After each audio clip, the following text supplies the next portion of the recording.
Hello friends, welcome back to my channel. आज के इस वीडियो में हम पढ़ने वाले हैं use of these and those. These और दोज का प्रयोग। दीज का मतलब होता है ये और दोज का मतलब होता है वो। अब देखते हैं point number 1। These used to refer to things that are close to the speaker। these का प्रयोग उन वस्तुओं की तरफ या उन लोगों की तरफ इशारा करने के लिए किया जाता है जो बोलने वाले के नज़दीक हो, पास में हो, तो वहाँ यूज़ किया जाता है these। फिर है पॉइंट नंबर 2, दोज। दोज का यूज़ कहाँ करेंगे? Use to refer to things that are far away from the speaker. Those का प्रयोग हम करते हैं उन वस्तुओं के लिए, उन लोगों को की तरफ इशारा करने के लिए जो बोलने वाले से दूरी पर है, दूर है, उनके लिए दोज का यूज़ किया जाता है। फिर point number 3, these is the plural of this. This का मतलब होता है यह और दीज का मतलब होता है ये। दीज जो है वो दिस का प्लूरल है, प्लूरल यानी बहुवचन। दिस है एक वचन और दीज है बहुवचन, plural. And those is the plural of that. और जो दोज है वो किसका प्लूरल फॉर्म है? दैट का। दैट का मतलब होता है वह और दोज का मतलब होता है वो या वे। तो ये दैट जो है वो सिंगुलर फॉर्म है, एक वचन है, जबकि दोज बहुवचन है। एक वचन में बहुवचन है से मतलब ये है कि दिस और दैट का यूज़ सिंगुलर नाउन्स के लिए किया जाता है, एक वचन के लिए किया जाता है, मतलब एक के लिए किया जाता है, जबकि दीज और दोज का यूज़ प्लूरल नाउन्स के लिए किया जाता है, एक से ज़्यादा के लिए। पॉइंट नंबर 4 देखिए, these and those are use to denote more than one object. एक से ज़्यादा ऑब्जेक्ट्स के लिए यूज़ किया जाता है दीज और दोज का। एक से ज़्यादा से मतलब विद प्लूरल नाउन्स, मतलब बहुवचन के लिए। बहुवचन का मतलब वही हो गया कि एक से ज़्यादा वस्तु है, एक से ज़्यादा लोग हैं, तो उनके लिए वहाँ हम यूज़ करेंगे दीज और दोज का।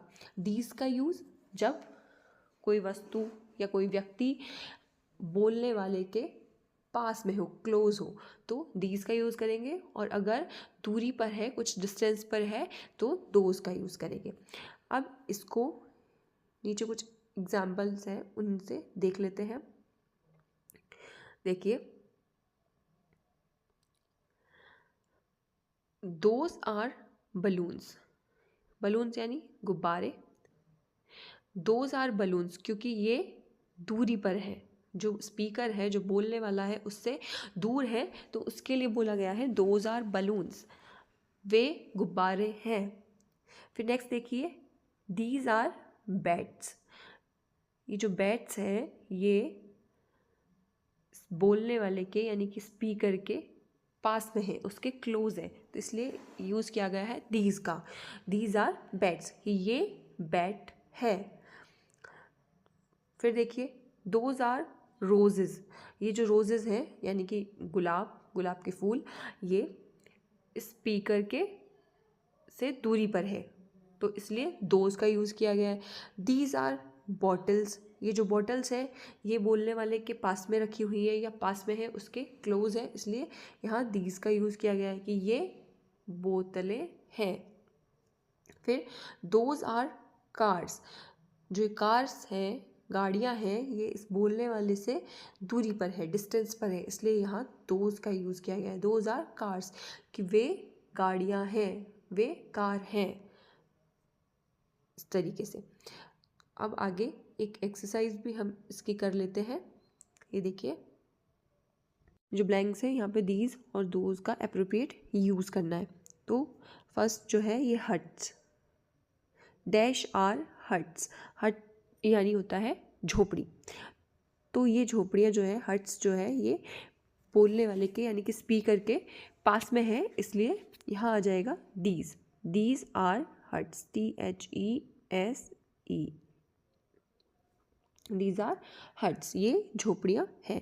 फिर नेक्स्ट देखिए dogs, dash are my dogs, तो ये दूरी पर है, दूर है, तो इसलिए आ जाएगा दोज, THOSE,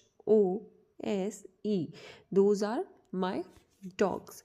फिर ये है पोट्स, मिट्टी के जो पोट्स होते हैं वो है, तो ये पास में रखे हुए हैं, क्लोज है, तो इसलिए यहाँ आ जाएगा दीज आर पोट्स। फिर डैश आर कार्स, ये जो कार्स है, गाड़ियाँ हैं, ये दूरी पर है, दूर है, तो यहाँ आ जाएगा those, THOSE, those are cars, वे गाड़ियाँ हैं। Dash are her caps, cap यानी टोपी, ये जो कैप्स है ये पास में रखी हुई है, क्लोज है, तो यहाँ आ जाएगा दीज आर हर कैप्स। फिर अगला देखिए dash are my cups, cups तो सब जानते ही हैं, these are dash are my cups, तो यहाँ ये जो कप्स हैं ये कुछ डिस्टेंस पे रखे हुए हैं, तो इनके लिए यहाँ पे आ जाएगा those, THOSE, those are my cups. फिर लास्ट है डैश आर नेट्स, नेट यानी जाली होती है, तो डैश आर नेट्स, अब ये जो जालियाँ हैं, नेट्स है, ये भी दूर रखी हुई है, डिस्टेंस पर है, दूरी पर है, तो इनके लिए भी यहाँ आ जाएगा दोज, दोज आर नेट्स। तो इस तरह से दीज और दोज का यूज़ होता है। दीज जो है वो दिस का प्लूरल फॉर्म है, और जो दोज है वो दैट का प्लूरल फॉर्म है। तो मिलते हैं नेक्स्ट वीडियो में।